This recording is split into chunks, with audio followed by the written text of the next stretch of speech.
Bonjour à tous, avec Abigail, nous allons vous présenter notre projet qui concerne le verbal et le non-verbal dans la communication. Le verbal.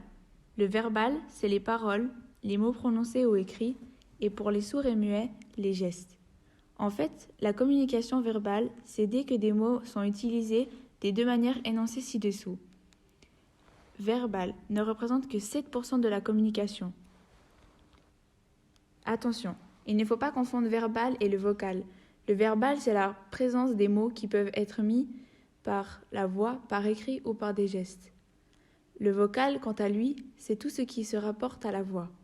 Mais la voix sert d'outil autant pour le langage verbal que pour la communication non verbale. Le non-verbal. En ce qui concerne le non-verbal, il y a plusieurs points. Pour commencer, les gestes. Le paralangage représente 50% de la communication.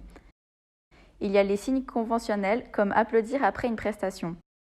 Il y a aussi les gestes de comportement, comme le geste d'approbation en hochant la tête d'avant en arrière. Voici quelques conseils par rapport aux gestes à privilégier et à éviter.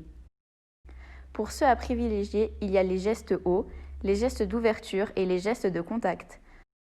Ceux à éviter sont les suivants: les gestes bas, les gestes barrières, les gestes tournés vers soi et les gestes perturbateurs. Ensuite, la posture. La posture peut interpréter plusieurs attitudes telles que l'attitude de partage et d'ouverture. Cette attitude est montrée par une posture vers l'avant, comme la tête avancée, un pied en avant, etc. Plusieurs exemples sont montrés sur la diapositive. Voici quelques exemples de postures. Posture en contraction, posture en extension, posture en approche, posture en rejet.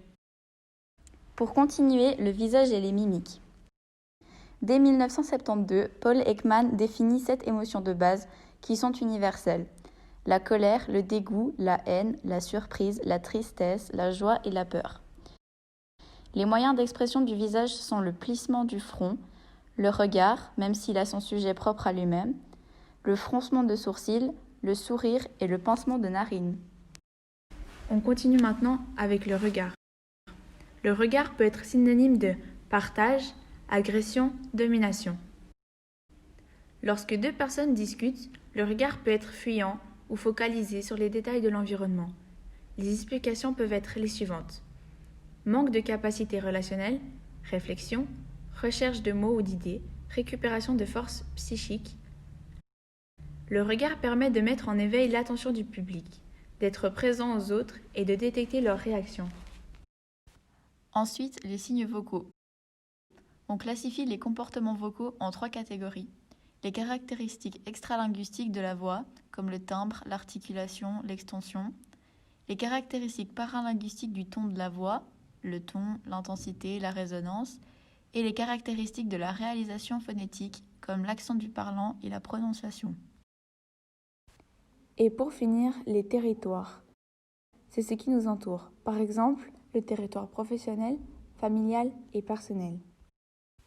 Voici les sources utilisées pour notre projet. Merci d'avoir regardé notre vidéo. N'hésite pas à t'abonner et lâcher un pouce bleu.